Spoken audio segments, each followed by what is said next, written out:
Ya, di sisi lain pemirsa, mantan Menteri Kesehatan Republik Indonesia, Siti Fadila Supari, mencium adanya kejanggalan di balik lenyapnya kasus COVID-19 di Indonesia dan sejumlah negara. Siti Fadila menilai hal ini adalah sesuatu yang aneh dan mengherankan. Tak hanya di tanah air, Jepang juga mengalami hal yang sama. Di Indonesia menurunnya kasus COVID-19 secara drastis, ini belum diteliti secara lebih mendalam. Sementara para ahli di Jepang bahkan melakukan penelitian atas menghilangnya COVID-19. Dan untuk membahasnya sudah bergabung bersama kami mantan Menteri Kesehatan Republik Indonesia, Ibu Siti Fadila Supari. Assalamualaikum Ibu, selamat petang. Waalaikumsalam. Ibu, Warahmatullahi wabarakatuh. iya Bu, kita melihat sejauh ini kan pernyataan Ibu ya bahwa ada kejanggalan dan juga ada keanehan begitu. Analisa dari Ibu apa sih sebenarnya menyebabkan hilangnya kasus COVID-19 di Indonesia dan juga di Jepang, Bu? Iya, sebetulnya anehnya itu kok tiba-tiba. Dan itu juga dirasakan oleh Jepang. Kalau kita nampaknya pemerintah kita tenang-tenang tidak merasa aneh, jadi tidak meneliti lebih lanjut. Tapi di Japanese National Institute of Genetics, mereka meneliti dan ada seorang profesor yang berpendapat bahwa COVID-19 yang Delta varian atau varian Delta itu ternyata bermutasi sehingga terjadi error mutation. Jadi sehingga timbul satu protein yang khusus sehingga menghentikan mutasi itu sendiri dan mereka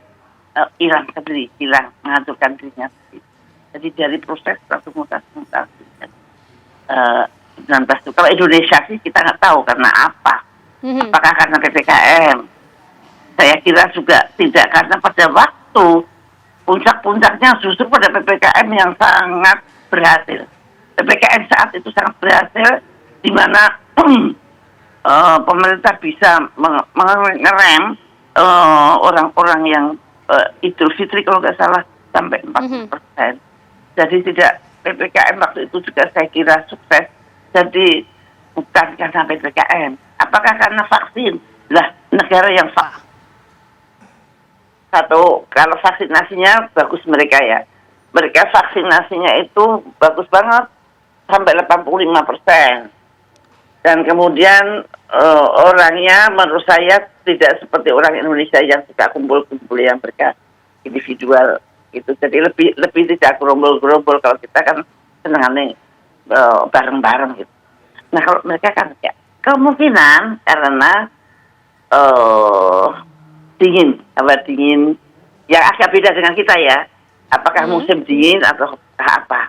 Tapi yang bisa kita cermati, kita memakai Moderna, mereka tidak memakai Moderna. Mereka memakai Pfizer, memakai AstraZeneca, memakai Johnson & Johnson. Tapi tidak menggunakan Moderna. Itu pengaruhnya besar, Bu? Saya nggak tahu. Ini sekarang tadi Anda tanya perbedaannya yang saya cermati itu. Kalau yang perlu hubungannya atau tidak? Bu, tapi perlu diwaspadai tidak sih kalau kita melihat saat ini kondisi di Indonesia kasusnya sangat melandai? Apakah mungkin tiba-tiba melonjak lagi? Karena memang kita sudah mendengar adanya potensi kemudian gelombang ketiga. Mungkinkah itu terjadi, Bu? Kalau sekarang tidak ada dasarnya menyediakan alat-alat, misalkan alat deteksi kalau memang diperlukan. Caranya deteksi harus lebih tepat, jangan sembarangan orang dideteksi misalkan. Insya Allah sih kita bisa menghadapi gelombang ketiga kalau semuanya serba transparan gitu. Rakyat akan percaya pada pemerintahnya.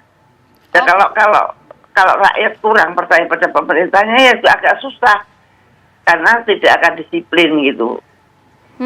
Kalau kita melihat kan dalam waktu dekat ini kita akan menghadapi libur meskipun sudah ada larangan yang dilakukan pemerintah ya, sudah menerapkan nantinya ada PPKM level 3, tapi bagaimana kemudian prediksi statistik ke depannya, Bu? Apakah mungkin akan melandai dulu atau bagaimana prediksi dari Ibu Siti Fadila Supari sendiri? Menurut saya tidak ada sesuatu pun yang bisa memprediksi apakah itu akan terjadi atau tidak, dan tidak ada alasan, kata Pak Pandu Riono, saya setuju dengan beliau bahwa Tidak ada hal-hal yang mengatakan kalau Desember ini akan ada outbreak. Nah, kalau memang tahu bahwa Desember ini akan ada outbreak, mestinya pemerintah yang harus siap-siap.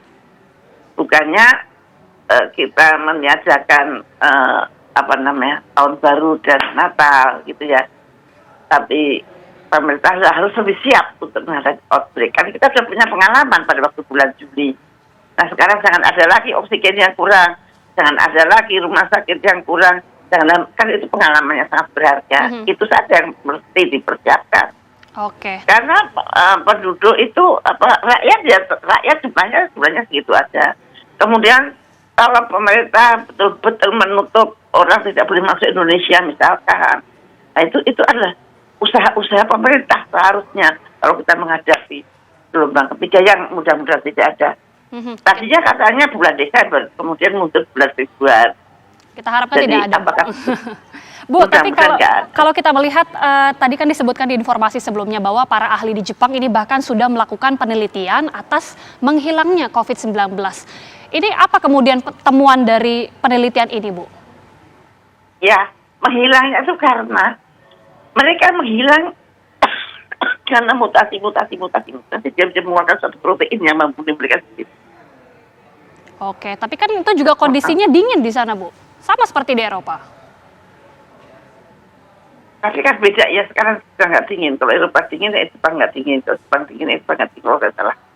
Baik, kita akan lihat bagaimana kemudian kondisi COVID-19 di Indonesia. Kita harapkan tidak terjadi peningkatan kasus dan juga tidak terjadi adanya gelombang ketiga seperti yang disebutkan di beberapa informasi sebelumnya. Terima kasih Ibu Siti Fadila Supari sudah bergabung bersama kami. Sehat-sehat selalu Ibu.